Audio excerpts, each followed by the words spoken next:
स्वास्थ्य विभाग मुर्दाबाद, सीएमओ श्रावस्ती मुर्दाबाद, सीएमओ श्रावस्ती मुर्दाबाद, शिक्षा की कौना मुर्दाबाद, सीएमओ श्रावस्ती मुर्दाबाद, सीएमओ श्रावस्ती मुर्दाबाद, सीएमओ श्रावस्ती मुर्दाबाद, शिक्षा की कौना मुर्दाबाद,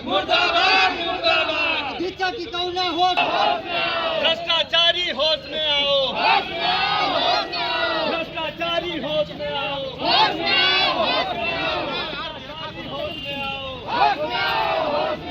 भ्रष्टाचारी होश में आओ।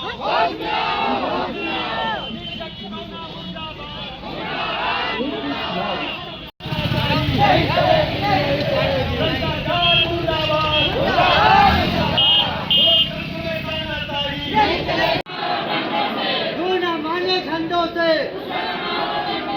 मांग हमारी पूरी हो, मांग हमारी पूरी हो, रिश्वतखोर दलालों को, रिश्वतखोर दलालों को। ये पीड़ित है, इनका बच्चा है सर, जो उसमें एक्सीडेंट में मारा गया है।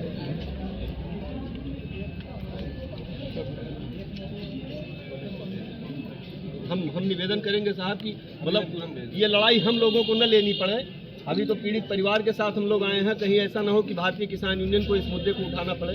तो हम निवेदन ये करेंगे कि इसमें इनका एक्सीडेंट हुआ था, उसके बाद ये अस्पताल में गए, वहाँ लापरवाही बरती गई, टांका जो मंगाया गया इनके द्वारा उसकी जांच हुई, वो बातें सत्य पाई गई और उसके बाद जिलाधिकारी द्वारा उसको हस्तांतरित कर मतलब उनके खिलाफ निलंबन की कार्यवाही के लिए शासन को लिखने का निर्देश जारी किया गया।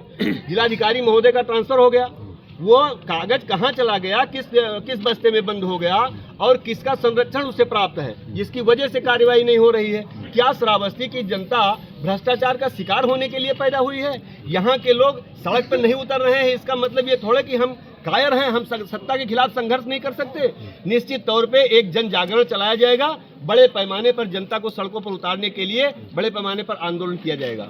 श्रावस्ती सीएमओ ने कहा, आप सब लोग मीडिया बंधु ये बखूबी जानते हैं, श्रावस्ती में स्वास्थ्य विभाग में बड़े पैमाने पर भ्रष्टाचार व्याप्त है। तमाम चिकित्सालय प्राइवेट और झोला छाप डॉक्टर जनता का शोषण कर रहे हैं, लोगों की जान जा रही है। जांच के नाम पर खाना पूरी करके और धन उगाही करी जाती है।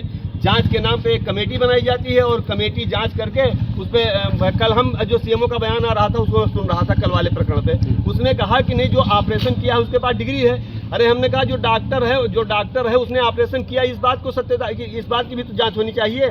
जिसका ऑपरेशन हुआ उसने बयान दिया कि जिसने जांच किया वो डॉक्टर नहीं है। उसके परिवार के लोगों से आप पूछिए कि जांच किया किसने। आप देखिए तमाम अवैध नर्सिंग होम, तमाम अवैध अल्ट्रासाउंड संचालित हैं, कहीं किसी पे कोई डॉक्टर नहीं रहता। तो जब कोई दुर्घटना हो जाती है तब हम कैसे मान लें कि वो डॉक्टर वहाँ पे उपलब्ध था। तो ये बड़ा मुद्दा है और निश्चित तौर पे हम इस पे बड़े आंदोलन के लिए बाध्य होंगे। अच्छा जी, अपनी कुर्सी पर काबिज हैं, उधर सीएमओ लीपापोती कर रहे हैं, क्या लगता है? हमको तो लगता है कि ये पूरी तरह से उनको बचाने का प्रयास किया जा रहा है, लेकिन हम भारतीय किसान यूनियन के कर्मयोगी कार्यकर्ता हैं। आंदोलन हमने किए हैं और 13 महीने का आंदोलन हमने दिल्ली बॉर्डर पे किया है। पीड़ित परिवार के साथ हम मरते दम तक खड़े हैं और जब तक पीड़ित परिवार को न्याय नहीं मिलता आंदोलन अनवरत जारी रहेगा।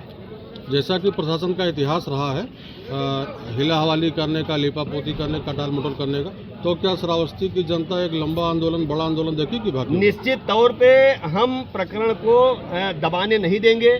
पीड़ित को न्याय मिलने तक आंदोलन जारी रहेगा और अगर आवश्यकता पड़ी तो एक बहुत बड़ी क्रांति इकौना की धरती से, श्रावस्ती की धरती से निकलेगी जो उत्तर प्रदेश सरकार तक जाएगी। डॉक्टर अवनीश तिवारी को बर्खास्त किया जाए। डीएम साहब कह रहे, जो हमारे डीएम जिलाधिकारी हैं वो कह रहे हमको कोई कागज नहीं दिया। हमने 1 तारीख को सीताद्वार मेला में दिया है, 7 तारीख को ऑनलाइन किया, 7 तारीख को रजिस्ट्री पोस्ट किया, 13 तारीख को किया। परसों फोन आया, भीम आर्मी वाले हमारे पास आए तो उनसे वो फोन किया तो उनसे क्या करें, हमारे पास कोई ज्ञापन नहीं आया, कोई कागज नहीं आया। तो मैं ये कह रहा हूँ हमारा कागज जाता कहाँ है बताइए। हमने स्पीड पोस्ट किया, हमारे पास प्रूफ है, हमने ऑनलाइन किया, प्रूफ है। एसडीएम साहब के सामने सीताधार मेला में हमने दिया, एसडीएम साहब खुद दिलाए थे कागज, उनके हाथ में दिया गाड़ी में बैठते समय। तो इसका मतलब डैम भी चोर है, घुसखोर है, घुसखोर है डैम। डैम घूस लेते हैं, सेमू भी घूस लेते हैं। घूस नहीं लेते तो कागज हमारा गया काम को ये बताएं डीएम साहब। एक दिल्ली में घटना हुआ, 5 दिन बाद उसके घर पहुंच जाते हैं। 17 अक्टूबर का हमारा कांड है, हमसे नहीं मिल सकते थे, हमारे पास एक कॉल नहीं कर सकते थे। हमने फोन किया तो कॉल क्यों नहीं उठाए? क्या हुआ था इनके बच्चे के साथ? बच्चों को ये हुआ था, उनको तो हुआ कुछ था? पता ही नहीं है। हाँ, एक्सीडेंट हुआ था कहाँ पे हुआ था? पेट्रोल टंकी के पास। उसके बाद की घटना बताइए। उसके बाद हम नहीं जानते, हम तो बच्चे के साथ। सुबह मॉर्निंग हमारे पास फोन गया कि बच्चे का रोड हादसा हो गया। जाके देखा 2 बच्चों को 108 एम्बुलेंस में लेटे हुए थे। एक बच्चा जमीन पे पड़ा था, दूसरी गाड़ी है उसको उसमें उठा के लिटाया गया। सर्वप्रथम जो 2 बच्चे थे उस गाड़ी एम्बुलेंस में हमने बैठ लिया। मेरा छोटा भाई जो एक बच्चा था जिसका हाथ सिर फटा था उसके साथ बैठ के गया। अंदर जाके 2 बच्चों को टेबल पे लिटा दिया हमने। तीसरे बच्चों को जो टेबल होता है बाहर एम्बुलेंस से निकलता है उसी पे हमारा पड़ा रह गया। काफी देर बाद वहाँ डॉक्टर आए। डॉक्टर कोई छूने को राजी नहीं। मुझसे पूछा गया डॉक्टर पहचानते हो? हमने बोला नहीं पहचानते। रेल में उनका नाम क्या हमें क्या पता। जब हमने फोटो देखा तो हमें मालूम हुआ कि डॉक्टर सब यहीं मौजूद हैं। अवनीश तिवारी वहाँ बैठे लिख रहे थे, जो डॉक्टर अवनीश तिवारी है वो बैठे लिख रहे थे। आधा घंटा बाद वो आए थे, उसके बाद बैठ के लिख रहे थे। अच्छा जी। उसके बाद बोले जाके टाका लेगा। अवनीश तिवारी जो अधीक्षक है वो खुद मुझसे बोले, सीसीटीवी कैमरा खुला के देख लीजिए, वो खुद मुझसे बोले जाके सुई धागा लेकर आओ। मेरा छोटा भाई था उसको मैंने भेजा, वो गया नहीं पाया। फिर मेरे चाचा का लड़का वो बैंक ऑफ बड़ौदा में काम करता है, उसको मालूम हुआ, वो जाके जायसवाल के यहाँ परिचय था अपना, वहाँ से लेके आया। फिर बोले जाके 2 नंबर धागा लेकर आओ। हमने 2 नंबर धागा मंगवाया। वो भी बच्चे को नहीं लगाया गया। एक बच्चे को हमारे मृत घोषित कर दिया बिना देखे। जब उसको छुए नहीं तो मर गया। बच्चा हमारा जबकि उसकी नाड़ी, मेरी छोटी मौसी जी नाड़ी पकड़ के देखी चल रहा था, उसके यहाँ धड़कन चल रहा था।